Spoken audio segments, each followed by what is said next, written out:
আসসালামু আলাইকুম দর্শক, আশা করি সবাই ভালো আছেন। দেখে নিই আজকের নিউজ। খুনের আসামি এই শিক্ষক প্রতিদিন স্কুলে ক্লাস নিতে আসেন জেল থেকে। নর্মাল শার্ট প্যান্টে পুরোপুরি একজন স্মার্ট যুবক, শিক্ষার্থীদের কাছেও বেশ জনপ্রিয়। তবে এই ভদ্রলোকটিকে প্রতিদিন স্কুলে পাঠ চুকিয়ে ফিরে যেতে হয় কারাগারে। ভেবেছেন ছোটোখাটো অপরাধের অপরাধী? না, খুনের দায়ে কারাবন্দী তিনি। সিমলার শহীদ ভগৎ সিং মেমোরিয়াল স্কুলের এই শিক্ষকের নাম গৌরব বর্মা। ছোটবেলা থেকেই মেধাবী গৌরব ভর্তি হয়েছিলেন ভারতীয়দের স্বপ্নের ক্যাম্পাস আইআইটিতেও। ওখানকার তৃতীয় বর্ষে পড়ার সময় ঘুরে যায় তার জীবনের মোড়। 2010 সালের ঘটনা। প্রেমিকা প্রগতি তিব্রিওয়ালকে সঙ্গে নিয়ে বেড়াতে যান সিমলায়, আর সেখানে হোটেলে প্রবল ঝগড়াঝাটির পর বিয়ারের বোতল দিয়ে আঘাত করে খুন করেন প্রগতিকে। পরদিন সকালে হোটেল থেকে মৃতদেহ উদ্ধার করে পুলিশ, আর গৌরব পালিয়ে যায় হারিয়ানায়। নৃশংস এই ঘটনা তোলপাড় করেছিল গোটা ভারতেই। ধরা পড়েন গৌরব, নিজের অপরাধ কবুল করেন। দোষী সাব্যস্ত হওয়ার পর তার ঠিকানা হয় সিমলার কান্ডা মডেল সেন্ট্রাল জেলে। সেটা বছর 4 আগের কথা। হতাশায় অপরাধবোধে ভেঙেচুরে ডুবে আছেন তখন।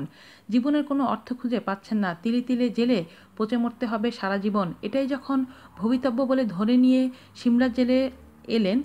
এখানকার কিছুটা অন্যরকম পরিবেশ গৌরবের মনে এর মধ্যেই জীবন খোঁজার তাগিদ এনে দিল কিছুটা। স্বতঃপ্রণোদিতভাবে অন্য কয়েদিদের পড়াতে শুরু করে দেন। 2015 সালে সিমলার ওই জেলেই বদলি হয়ে আসেন ডিজি সোমেশ গয়াব। সব কয়েদিদের রেকর্ড ঘাঁটতে ঘাঁটতে চোখ আটকে যায় গৌরবের রেকর্ডের দিকে। এভাবে একজন মেধাবী ছাত্র জেলে পচে মরবে, এই ভেবেই গৌরবকে ডেকে আরও ভালোভাবে তার মেধার সদ্ব্যবহার করার পরামর্শ দেন গয়াল। কয়েকদিন পড়ানোর পাশাপাশি তাদের কম্পিউটার শেখানো, এমনকি কয়েদিদের জন্য জিনিস অনলাইনে বিক্রির জন্য তার মেধাকে কাজে লাগান কর্মকর্তারা। এভাবেই আরও একটা সুযোগ এসে গেল গৌরবের কারাজীবনে। ভারতের প্রজাতন্ত্র ও স্বাধীনতা দিবস উপলক্ষে জেলের সাংস্কৃতিক অনুষ্ঠানের আয়োজন করা হয়। গত বছর তেমনই অনুষ্ঠানে হাজির হয়েছিল সিমলার শহীদ ভগৎ সিং মেমোরিয়াল স্কুলের শিক্ষার্থীরা।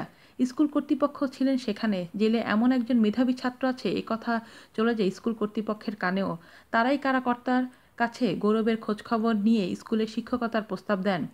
প্রসঙ্গত, হিমাচল প্রদেশের এই উন্মুক্ত কারাগার নীতিতে প্রায় 2000 বন্দী এরকম সুবিধা পাচ্ছেন। তারা চাইলে বাইরে যেতে পারেন, তবে নির্দিষ্ট সময়ের আগেই তাদের ফিরে আসতে হয়। কিন্তু যার পরিচয় একজন খুনি, তাকে কি শিক্ষক হিসেবে গ্রহণ করতে রাজি হবে শিক্ষার্থী কিংবা তাদের অভিভাবকরা? এ ব্যাপারে অবশ্য খুব একটা বেগ পেতে হয়নি স্কুল কর্তৃপক্ষকে। শিক্ষার্থী থেকে অভিভাবক সবাই গৌরবকে মেনে নেয়। এই বছর ফেব্রুয়ারি মাস থেকে পাকাপাকিভাবে স্কুলে শিক্ষকতার পদে যোগ দেন গৌরব, আর এখন থেকেই তার নতুন জীবনের পথ চলা শুরু। স্কুলে পদার্থবিদ্যা ও গণিত পড়ান গৌরব। জীবনের অঙ্কে বড় ভুল করে ফেললেও নতুন জীবনের পাঠটা কিন্তু নতুন উৎসাহের সঙ্গেই করে চলছেন, আর সেই সুবাদে হয়ে উঠেছেন সকলের প্রিয় শিক্ষক। গৌরবের কথায়, ঘটনাচক্রে আমি একজন শিক্ষক হয়েছি, কিন্তু এই শিক্ষকতাই আমার প্রায়শ্চিত্ত। নিজে পারিনি, কিন্তু বাকি ছেলে মেয়েদের আইটির জন্য তৈরি করব। আজ এ পর্যন্তই। ভালো থাকবেন সবাই। আল্লাহ হাফেজ।